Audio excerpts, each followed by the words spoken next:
بسم اللہ الرحمن الرحیم۔ سال پنجم کے طلبہ،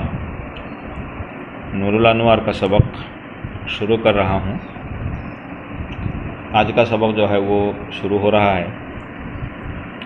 چونکہ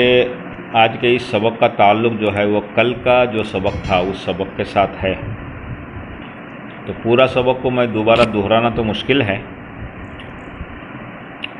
اس کو یوں سمجھیے، سب سے پہلے عبارت پڑھ لیجئے اور اس کے بعد عبارت کا خلاصہ اور پھر جو ہے وہ ترجمہ کرتے ہوئے آپ کو پتہ چل جائے گا کہ کل کے سبق کے ساتھ اس سبق کا تعلق ہے۔ عبارت دیکھیے، بسم اللہ الرحمن الرحیم۔ وَهَا هُنَا إِن نَظَرَ إِلَىٰ أَنَّهُ مَنْسُوبٌ إِلَى اللَّهِ تَعَالَىٰ يَنبَغِي أَن يُرَادَ بِهِ الْأَوَّلُ وَإِن نَظَرَ إِلَىٰ أَنَّهُ عُدِّيَ بِوَاسِطَةِ إِلَىٰ ينبغي أن يراد به الثاني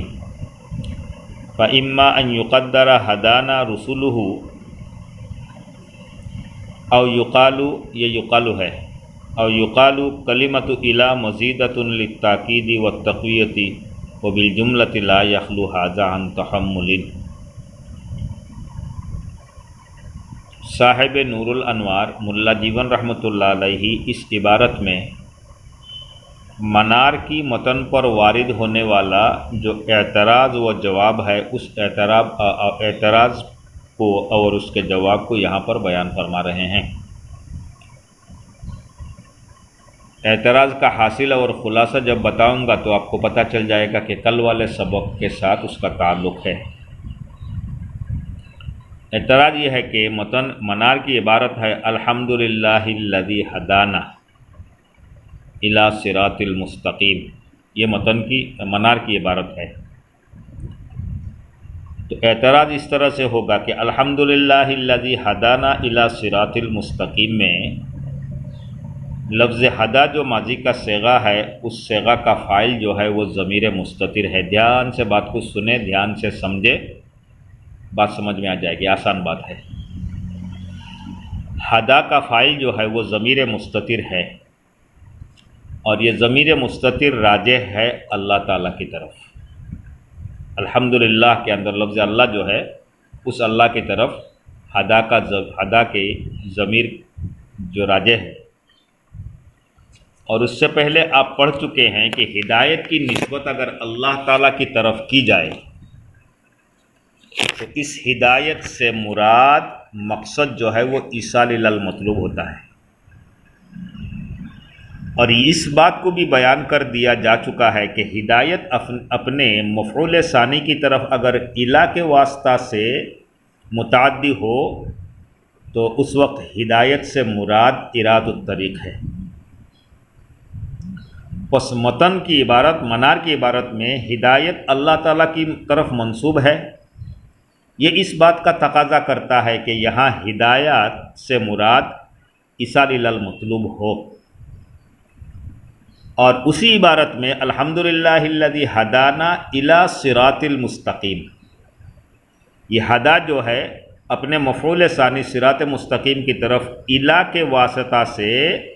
متعدی ہو رہا ہے، جو اس بات کا تقاضا کرتا ہے کہ یہاں ہدایت سے مراد جو ہے وہ اراد طریق ہو۔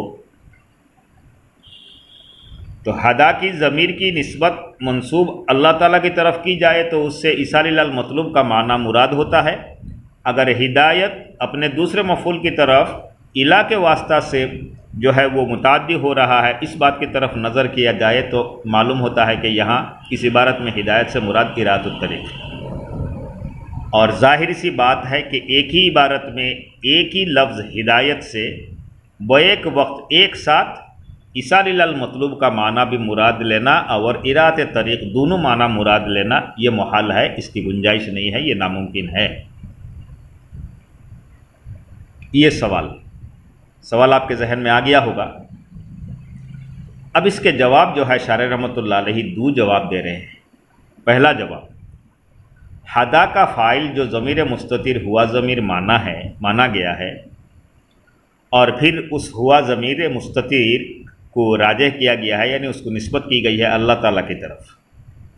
اصل میں یہی غلطی ہو گئی۔ ہدا ضمیر کا فاعل جو ہے وہ ضمیر مستتر نہیں ہے، بلکہ رسلہ ایک لفظ ہے جو یہاں پر مقدر ہے، چھپا ہوا ہے۔ ہدا کا فاعل جو ہے وہ رسولہ ہے، تو ہدا کا فاعل جب رسولہ مانا جائے گا تو اس وقت تقدیری عبارت ہوگی الحمدللہ الذی ہدانا رسولہ الی صراط المستقیم۔ اب دیکھیے بات آسان ہے، رسولہ جب فاعل مقدر مانا گیا ہے تو ہدایت کی نسبت جو ہے وہ رسول کی طرف ہوئی ہے، اور جب ہدایت کی نسبت رسول کی طرف ہوتی ہے، رسول کی طرف ہوتی ہے، تو کل پڑھ کر کے آئے ہیں تو اس سے اراۃ طریق مراد لیا جاتا ہے۔ اور ہدایت اپنے دوسرے مفعول کی طرف الی کے واسطہ سے اگر متعدی ہو تو بھی اراۃ طریق مراد ہوتا ہے، تو دونوں صورت میں فاعل کی صورت میں بھی، نسبت کی صورت میں بھی اراۃ الطریق معنی ثابت ہو رہا ہے، اور دوسرے مفعول کی طرف الی کے واسطہ سے متعدی ہونے کی صورت میں بھی اراۃ الطریق جو ہے کا معنی ثابت ہو رہا ہے، لہذا اس میں اعتراضی نہیں ہے۔ یہ ہے پہلا جواب۔ دوسرا جواب، ہدا کا فاعل جو ہے وہ نہیں، رسولہ نہیں ہے، رسولہ مت مانیے، اللہ تعالیٰ کو جو ہے وہ ہدا کی نسبت جو ہے وہ اللہ تعالیٰ کی طرف، جو الحمدللہ کے اندر اللہ ہے اس لفظ اللہ کی طرف کر لیجیے۔ تو پھر وہی بات، جب ہدایت کی نسبت اللہ تعالیٰ کی طرف ہوئی تو یقیناً اس سے ایصال الی المطلوب کا معنی ثابت ہوا۔ تو اب جو ہے الی صراط المستقیم، تو الی کے واسطہ سے دوسرے مفعول کی طرف متعدی ہو رہا ہے جو اراۃ الطریق کا معنی کا تقاضا کرتا ہے، اس کا کیا جواب دیں گے؟ تو کہتے ہیں بھائی جواب آسان ہے، جواب یہ ہے کہ یہاں پر الی جو ہے وہ زائد ہے، اور زائد جو ہے اس کا کوئی ویلو نہیں ہوتا ہے، جو زائد ہے اس کا کوئی ویلو نہیں ہوتا ہے، لہذا الی کو زائد مان لو اور ہدایت کی نسبت اللہ تعالیٰ کی طرف کر دو، تو اس سے بھی اللہ تعالیٰ کی طرف کرنے سے ایصال الی المطلوب کا معنی ثابت ہوگا۔ اسی طریقے سے الی کو زائد مان لو اس صورت میں، تو جب الی کو زائد مان لو گے تو اس کا کوئی ویلو نہیں ہے، تو گویا کہ یہ کہا جائے گا کہ ہدایت جو ہے وہ اپنے مفعول ثانی کی طرف صراط مستقیم کی طرف متعدی ہو رہا ہے بغیر حرف جار الی کے، یعنی اس کا ویلو نہیں ہے، وہ زائد ہے، لہذا اس سے بھی ایصال الی المطلوب جو ہے وہ ثابت ہوگا۔ یہ دونوں جواب دیا ہے شارح رحمۃ اللہ علیہ نے، ملا جیون رحمۃ اللہ علیہ، لیکن آگے فرماتے ہیں کہ اس دونوں جواب میں مشکلات ہے۔ جواب تو آسانی کے ساتھ آپ نے دے دیا ہے، لیکن دونوں جواب، جو جواب دیے ہیں دو جواب، دونوں جواب پر اعتراضات ہے۔ پہلے جواب پر 3 اعتراض ہیں، اسی کو کہتے ہیں گئے تھے نماز چھڑانے کے لیے اور پھر گلے میں حج ڈال دیا گیا ہے، تو الی کے معنی ایصال الی المطلوب اور اراۃ الطریق ثابت کرنے کے لیے 2 جواب دیے۔ اب شارح رحمۃ اللہ فرماتے ہیں کہ پہلے جواب میں 3 اعتراض آئے، تو اچھا ہی تھا کہ جیسے ہم سمجھ لیے تھے وہی اسی پر بات ختم ہو جاتی تو اچھا ہوتا۔ خیر، بات جب آ گئی ہے تو سن لیجئے، دلچسپ بات ہے، اور سننے سے دماغ کے اندر جو کشادگی پیدا ہوتی ہے۔ فرماتے ہیں کہ پہلے جواب پر 3 اعتراض ہے۔ پہلا اعتراض یہ ہے کہ آپ نے ہدا کا فاعل جو ہے وہ ضمیر مستتر مانا ہے۔ ہاں، پہلا اعتراض یہ ہے کہ آپ نے یہ کہا کہ ہدا کا فاعل جو ہے وہ رسولہ ہے، مقدر مانا ہے، اور ایک قاعدہ ہے کہ مقدر جو ہے وہ مظہر، ظاہر کے خلاف اصل ہے، یعنی مقدر کا ماننا، تقدیر ماننا یہ خلاف اصل ہے۔ پہلا اعتراض۔ دوسرا اعتراض یہ ہے کہ اگر رسولہ کو فاعل مانا جائے گا، رسولہ کو فاعل مانا جائے گا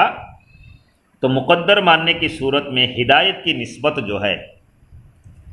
رسولہ کو جب فاعل مانا گیا ہے تو ہدایت کی نسبت رسولہ کی طرف ہو گئی، تو رسولہ کو مقدر ماننے کی صورت میں ہدایت کی نسبت اقوا یعنی مضبوط جو ہے اللہ تعالیٰ کی طرف سے منقطع ہو کر کے، کٹ ہو کر کے، اضعاف جو رسول کی طرف نسبت کیا جا رہا ہے یہ اضعاف کی طرف نسبت ہو جائے گی، اور اقوا کی اضعاف کی طرف نسبت کرنے سے اقوا کی طرف نسبت کرنا یہ زیادہ مضبوط بات ہے، یہ زیادہ مضبوط بات ہے، لہٰذا یہ دوسرا جو ہے وہ اعتراض ہے۔ تیسرا اعتراض ہے کہ اس صورت میں لفظ رسولہ ہدایت کا فاعل محذوف ہوگا۔ رسولہ جب مقدر مانیں گے تو ہدایت کا فاعل جو ہے وہ رسولہ ہوگا، اور کافیہ میں عبارت ہے الفاعل فاعل الفعل لا یحذف، فعل کا فاعل جو ہے اس کو حذف نہیں کیا جا سکتا۔ یہ پہلے جواب پر 3 اعتراض ہے۔ دوسرا جو جواب دیا گیا ہے کہ الہ کو زائد مان لیا جائے تو بات ختم ہو جائے گی اور ہدایت کی نسبت اللہ تعالیٰ کی طرف کر دیں گے۔ اس اعتراض پر جو ہے، اس جواب پر بھی ایک اعتراض ہے، وہ یہ ہے کہ آپ نے الہ کو زائد قرار دیا، حالانکہ زیادتی خلاف اصل ہے، یعنی کسی بات کو زائد قرار دینا یہ خلاف اصل ہے، اصل کے خلاف ہے، اصول کے خلاف ہے، لہٰذا ایسا ہونا نہیں چاہیے۔ تو یہ تشریح ہے اس عبارت کی، جو عبارت میں نے آپ کے سامنے پڑھی ہے کتاب کی، تو امید ہے کہ یہ تشریحات جو ہے وہ آپ کو سمجھ میں آ گئی ہوگی،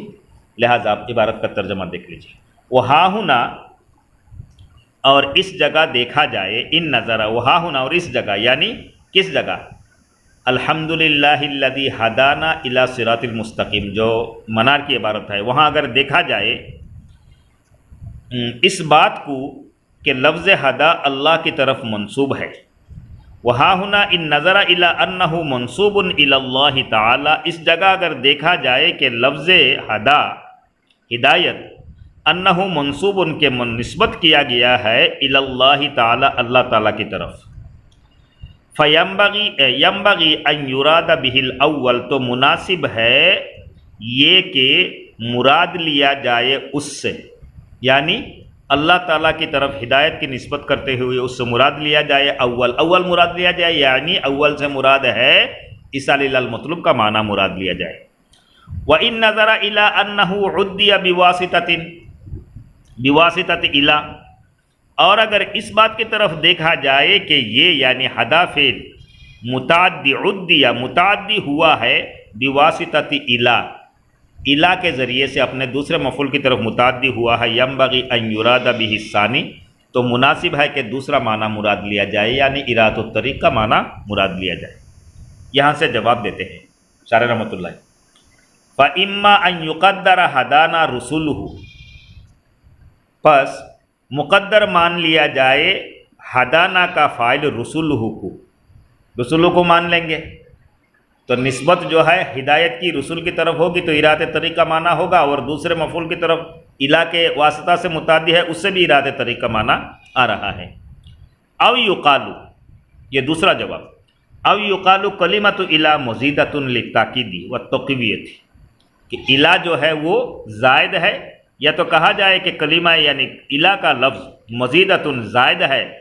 جس کو بیان کیا گیا ہے للتاکید والتقویۃ، صرف تاکید اور تقویت کے لیے بیان کیا گیا ہے، یہ جواب دیا جائے گا تاکہ یعنی اس سے ایصال الی المطلوب ثابت ہو جائے۔ وبالجملۃ لا یخلو ھذا عن تحمل، اور من جملہ بات یہ ہے کہ یہ دونوں جواب بھی مشکلات سے اعتراضات سے خالی نہیں ہے، لا یخلو خالی نہیں ہے، ھذا عن تحمل یہ اعتراض سے خالی نہیں ہے۔ جو 4 اعتراض پہلے جواب پر 3 اعتراض بتایا اور دوسرے جواب پر ایک اعتراض، یہ جو جواب دیا گیا ہے یہ دونوں جواب بھی اعتراضات سے خالی نہیں ہے۔ باقی اس کی تفصیلات جو ہے تفسیرات احمدیہ ہے بھائی، یہاں اور بات لمبی نہیں کی جائے گی۔ بس آج کے لیے اتنا ہی سبق ہے۔ السلام علیکم ورحمۃ اللہ۔